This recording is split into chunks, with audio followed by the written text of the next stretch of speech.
warahmatullahi wabarakatuh. Masih bersama dengan saya di channel Kang Sahrun. Kali ini kita akan membahas terkait surat edaran yang diluncurkan oleh Kemenristek Dikti bahwasanya pelaksanaan sertifikasi dosen Smart tahun 2021 ini akan berlangsung mulai bulan September 2021. Sertifikasi dosen ini merupakan suatu proses pemberian sertifikat pendidik untuk dosen. Jadi sertifikat ini tujuannya adalah salah satunya adalah untuk menilai profesionalitas seorang dosen untuk menentukan kelayakan dosen. Selain itu juga adanya sertifikasi pendidik ini adalah untuk melindungi profesi dosen sebagai agen pembelajaran di perguruan tinggi. Jadi seorang dosen dituntut untuk memiliki yang namanya sertifikat pendidik. Tentu dalam mencapai sertifikat pendidik ataupun untuk memperoleh sertifikat pendidik itu memerlukan beberapa langkah dan beberapa syarat yang harus dipenuhi oleh seorang dosen. Tentu ini syarat ataupun langkah harus sudah dipenuhi sejak awal, sejak ketika NIDN sudah mulai muncul dan keluar dan dosen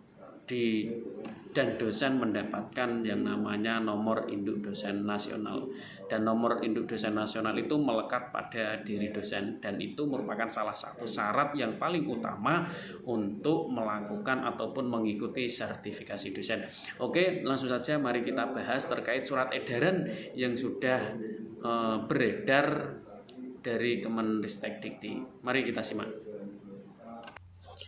Kali ini kita akan membahas tentang surat edaran yang dikeluarkan oleh Kementerian Pendidikan Kebudayaan, Riset dan Teknologi nomor 2640/EA/KK.01.01/2021 pada tanggal 14 Agustus 2021. Ini merupakan salah satu surat edaran yang dikeluarkan terkait pelaksanaan sertifikasi dosen 2021. Di dalam surat ini bahwasannya ada beberapa hal yang harus dilakukan oleh seorang dosen untuk mengikuti pelaksanaan sertifikasi dosen di tahun 2021. Bahwasanya ada 8 pengumuman yang diinformasikan kepada para dosen. Yang pertama adalah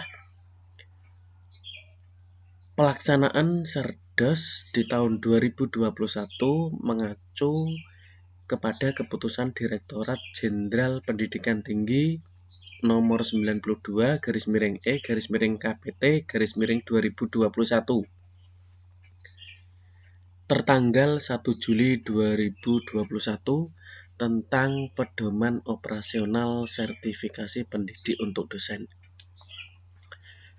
Jadi di surat keputusan Direktorat Jenderal nomor 92 itu membahas persyaratan bagi dosen untuk mengikuti sertifikasi dosen.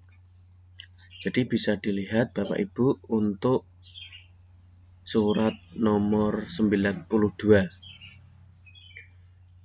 Nomor 2, pelaksanaan Serdos tahun 2021 dibagi menjadi 3 gelombang sesuai dengan jadwal yang sudah ada di lampiran. Serdos gelombang 3 bagi dosen tetap NIDN di lingkungan Kemendikbudristek akan dibuka apabila kuota maksimal Serdos belum terpenuhi. Jadi ketika gelombang 1 dan gelombang 2 sudah terpenuhi, maka gelombang 3 tidak akan dibuka bagi dosen tetap NIDN. Jadi persiapkan semaksimal mungkin untuk Bapak Ibu mengikuti Serdos gelombang 1. Yang ketiga, dosen melakukan perubahan data untuk memperbaiki atau melengkapi data dan dokumen sesuai dengan persyaratan peserta Serdos. Perubahan data memerlukan validasi oleh Kemendikbudristek maupun LLDikti. Jadi untuk perubahan data baik mulai dari identitas diri, kemudian pendidikan, penelitian, pengabdian, semuanya silakan diperbarui di sister Bapak Ibu masing-masing. Karena ketika Bapak Ibu sudah melengkapi dan melakukan perubahan data, maka itu ada validasi oleh Kemendikbudristek maupun LLDikti. Jadi dalam perbaikan data tidak serta-merta langsung di ACC dalam waktu sesingkat mungkin. Yang keempat, bagi peserta Serdas tahun 2020 yang telah lulus nilai gabungan atau NGB dan nilai persepsional atau NPS, namun tidak dapat diproses lebih lanjut karena keterbatasan kuota. Ini akan menjadi salah satu prioritas dalam pelaksanaan Serdas tahun 2021 setelah terpenuhinya persyaratan peserta Serdas. Jadi ketika di tahun 2020 kemarin nilai gabungan sudah lulus, nilai persepsional juga sudah lulus, maka ini akan menjadi salah satu prioritas Bapak Ibu mengikuti pelaksanaan sertifikasi dosen, asal semua persyaratan terpenuhi. Nomor 5, pemenuhan sertifikat pekerti atau AA dapat diperoleh melalui penyelenggara pelatihan pekerti atau AA, di mana ini untuk penyelenggaranya sudah ada di lampiran yang kedua. Nanti akan kita bahas. Dan pemenuhan skor TKBI atau TKDA dapat diperoleh melalui penyelenggara TKBI atau TKDA. Ini juga ada di lampiran ketiga. Selanjutnya, data dan sertifikat akan dilaporkan oleh penyelenggara pelatihan pekerti atau AA, TKBI atau TKDA melalui aplikasi Sister.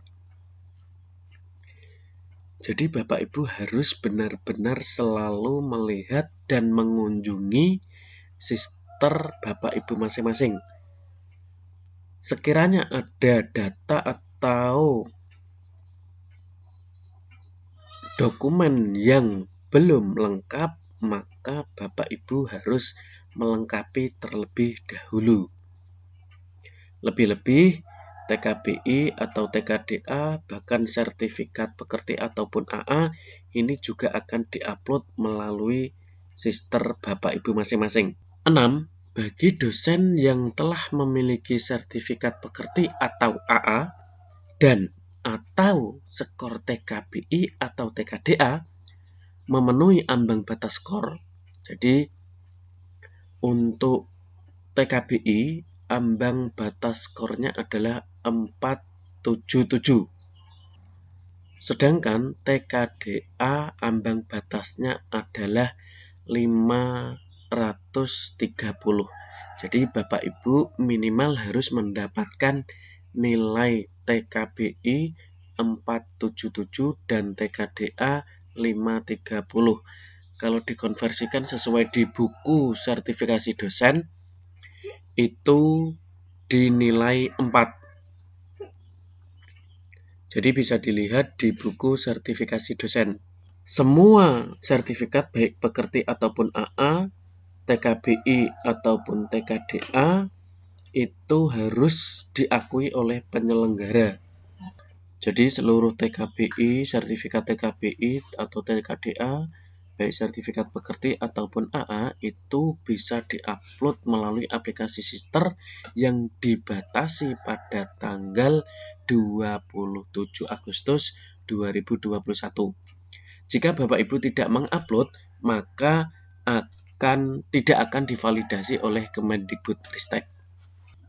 Yang ketujuh, dosen yang disertifikasi mengakses layanan Serdas pada aplikasi Sister PT dan memperhatikan petunjuk atau informasi yang terdapat pada layanan Serdas.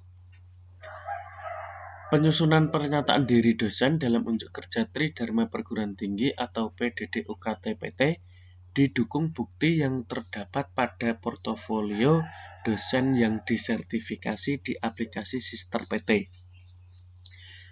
Jadi Bapak Ibu, ketika menyusun PDD UKT-PT, maka ini harus sesuai dengan dokumen atau data yang sudah diupload melalui Sister Bapak Ibu masing-masing.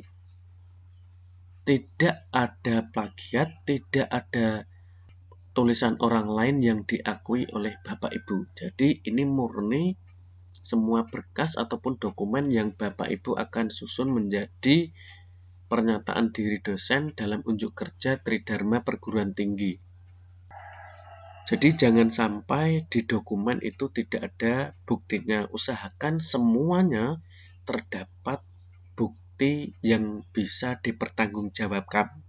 8. Panitia Sertifikasi Dosen Perguruan Tinggi Pengusul PSDPTU agar dapat melaksanakan peran dan tanggung jawabnya termasuk dalam hal monitoring terkait portofolio dosen yang disertifikasi dan sinkronisasi aplikasi Sister PT selama pelaksanaan Serdos. Jadi untuk PSDPTU ini harus sering-sering juga melihat dan memonitoring terkait portofolio Bapak Ibu dosen yang ada di perguruan tinggi, serta untuk dapat selalu mensinkronisasi melalui aplikasi Sister PT. Jadi ada 8 kriteria, 8 informasi yang harus diperhatikan oleh Bapak Ibu dosen yang akan mengikuti sertifikasi dosen di tahun 2021. Lanjut, di sini ada untuk pelaksanaan jadwal Serdos tahun 2021 ada 3 gelombang. Di mana gelombang pertama tahap 1 itu di tanggal 6 September 2021 itu terkait penarikan data eligible. Jadi dipastikan Bapak Ibu harus sudah benar-benar fix dalam data dan dokumen. Kemudian di tahap 2 ada penyusunan PDD UKT-PT dan penilaian persepsional. Pelaksanaan ini di tanggal 7 sampai 17 September 2021. Kemudian perhitungan nilai persepsional oleh PSDPTU tanggal 18 sampai 20 September 2021. Pengajuan DYS dan sinkronisasi Sister PT oleh PSDPTU tanggal 20 sampai 23 September 2021. Kemudian di tahap 3, penilaian portofolio dosen yang disertifikasi oleh asesor PTPS tanggal 30 September sampai 13 Oktober 2021. Yudisium internal dari PTPS sendiri pada tanggal 14 sampai 15 Oktober 2021 dan pengumuman kelulusan ataupun yudisium nasional itu dilaksanakan pada tanggal 22 Oktober 2021. Jadi Bapak Ibu akan dinyatakan lulus atau tidak itu pada tanggal 22 Oktober 2021. Itu untuk gelombang pertama. Sedangkan gelombang kedua ini juga pelaksanaannya sesuai dengan tanggal yang sudah ditentukan, bahwasanya mulai bulan September, Oktober sampai dengan November. Selanjutnya gelombang 3 ini akan dibuka apabila di gelombang 1 dan gelombang 2 ini belum memenuhi kuota. Jadi ketika sudah memenuhi kuota maka gelombang 3 tidak akan dibuka. Selanjutnya di sini ada beberapa penyelenggara pelatihan pekerti ataupun AA dari berbagai macam universitas yang sudah di-SK-kan oleh Kemendikbudristek. Jadi ada sekitar 57 universitas.